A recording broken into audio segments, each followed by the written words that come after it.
আসসালামু আলাইকুম ভিউয়ার্স।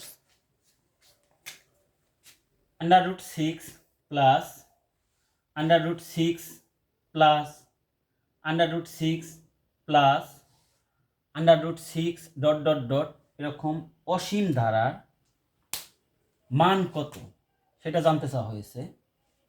তো দেখা যাক, এখানে প্রত্যেকটা ডিজিট আছে 6 ইকুয়াল 3 ইন্টু 2।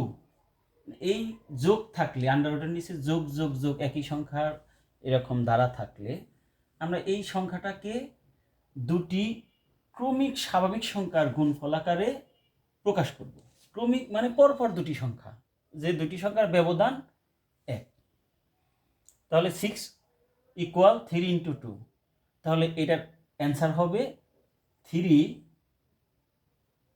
অথবা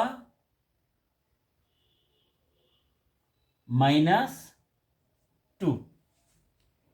বড় যে সংখ্যাটা থাকবে ক্রমিক সেটা প্লাস থাকবে, ছোট যে সংখ্যাটা থাকবে সেটা থাকবে মাইনাস। ঠিক তেমন দ্বিতীয় সমস্যাটা আমরা দেখি। এখানে কি আছে? √12 প্লাস √12 প্লাস √12 প্লাস √12। সেক্ষেত্রেও তাই, আমরা দেখা যাক 12 ইকুয়াল 4 ইন্টু 3।